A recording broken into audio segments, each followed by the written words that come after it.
Hey guys, how's it going? It's 8-Bit Eric. Today we're going to check out Xenoblade Chronicles Definitive Edition on the Nintendo Switch. I had been waiting for this game to come out.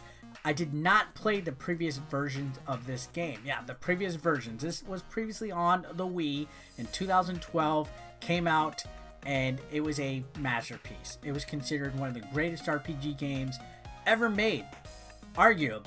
I missed out on it when it first came out, and then it was really hard to find for whatever reason. Then GameStop did like a reissue of it, and it was high priced, and people were reselling it and scalping it. And then they had a 3DS port not too long ago, and I missed out on that as well because I didn't want to play a really long RPG game on the 3DS. So when I found out that Xenoblade Chronicles Definitive Edition was coming over to the Nintendo Switch, I was like, all right, I'm gonna pick it up and finally check out what the hype is all about. So going into this, I was actually a little kind of in the middle in regards to whether I was really interested in whether I'm gonna like the game or not, because I did play the previous two other games for Xenoblade. I played Xenoblade Chronicles 2 on the Switch, and I played X on the Wii U.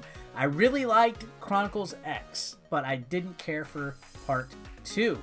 So I'm gonna be happy to say that this game actually fit real nicely in that.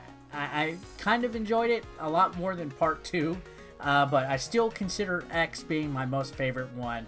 Either way, let's talk about the game a little bit more. So you play as Shulk, who's the main character in this game.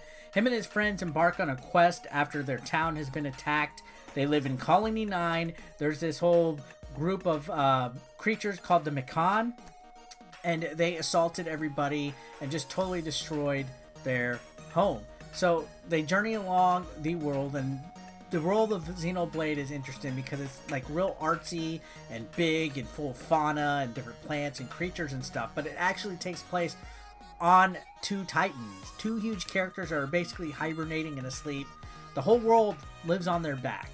And it's kind of a real good looking atmosphere and stuff. All of these games have had really nice looking atmospheres and like a whimsical type of design when it comes to some of the scenery and things. And actually, this is the one that started it all. So everything that I like about X, I can thankfully for this. You'll see huge wildlife when you're going in the open world and stuff like that. You'll see different creatures and enemies and things like that. So it's actually very impressive considering how old this game actually is. This Xenoblade Chronicles came out like almost a decade ago, so to play it this day and age in 2020 and see how it held up was actually quite interesting. Now it does have your traditional RPG elements where the story starts at one place and there's a town and you go into the shop, you talk to NPCs, you get assigned side quests, you can buy and upgrade and sell trade your equipment and stuff, and find out, you know, more of the story and the narration in here.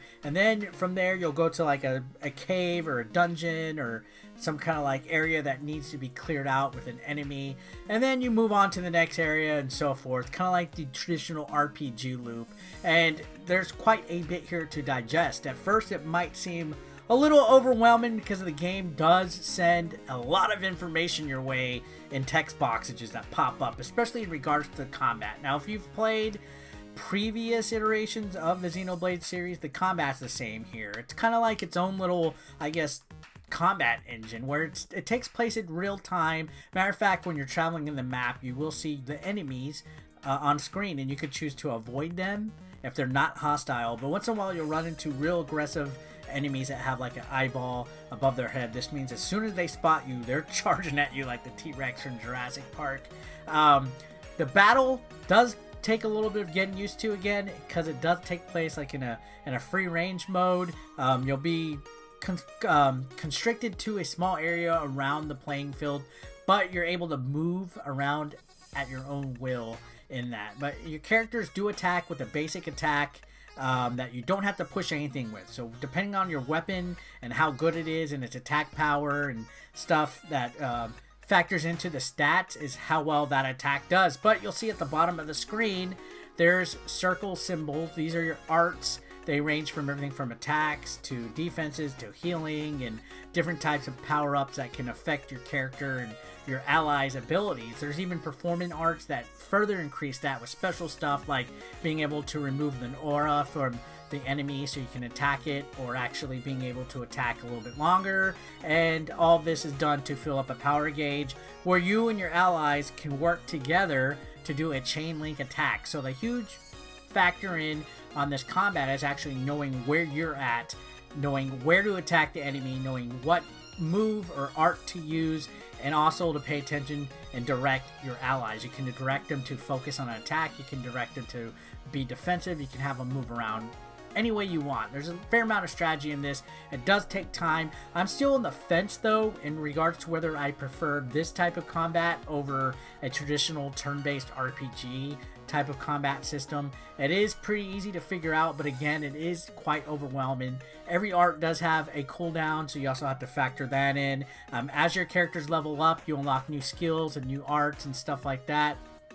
I don't know. I kind of dig it. But the main thing that I would say again is that sometimes it takes some figuring out exactly, because only certain abilities are good in only certain instances. So it takes a lot more strategy than it looks. Now this game, speaking of RPG elements and traditional stuff and all that, is actually quite in depth. It's actually amazing seeing, you know, a decade later, just how big this game really was, considering it was on the Wii. I mean, the Wii was considered a very underpowered system and didn't have many huge games like this, but this one could take you anywhere between 40, if you're really rushing through it, to about 60 something hours or more, depending on how many side quests you're tackling on, how much you want to grind, and things like that. There's also gems that you can collect and develop different gems that you can place on your weapons. And speaking of weapons, there's so many for each character. There's also equipment. So as far as like skills go, your equipment can change and vary depending on certain abilities that you need. You can put gems in the slots, kind of like Matera in Final Fantasy VII. And your character, one thing that I really like about this, does change his appearance when you switch whatever equipment he has.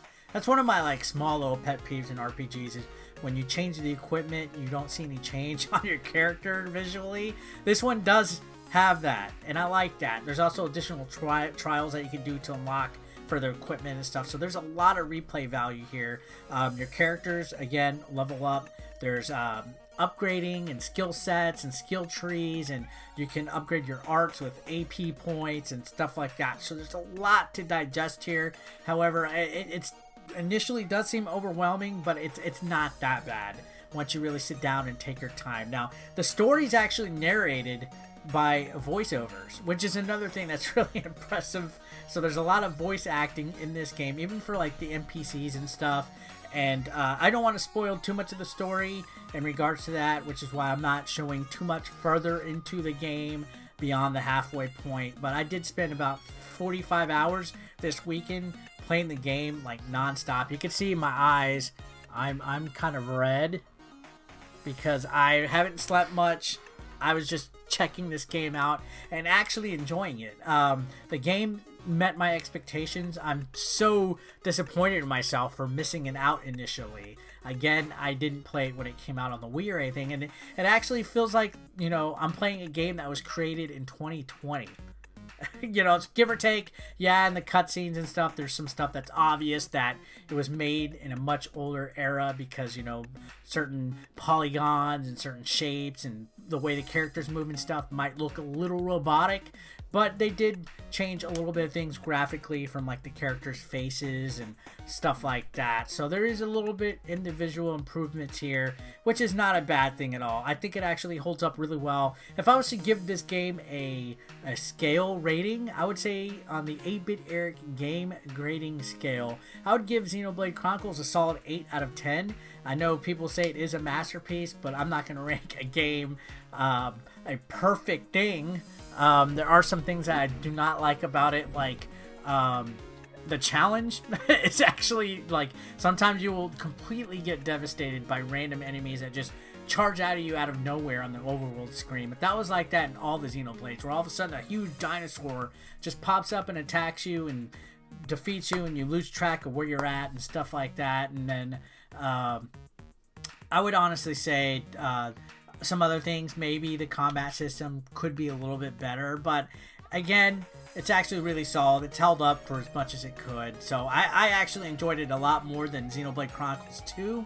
But I would say X is still my most favorite out of the 3 right now. So anyways, guys, that's it for today's video. I appreciate y'all coming and watching. Comment down below, have you played this game yet? Is this something that's on your to-do list? Or are you just going to skip it entirely? And help get this video to 100 likes, please. Let's throw some engagement so it can spread out. Subscribe if you haven't, and I'll see you guys on the next one. Have a great day. Peace out. Consider supporting 8-Bit Eric on Patreon for just $1 a month. Link below in the description. You want to become part of the hashtag 8BE Nation, guys? Well, be sure to pick up your official merch, now available online. Link is below in the description. We got classic t-shirts, tank tops, hoodies, and even women's apparel. Don't forget, pick up your official merch now.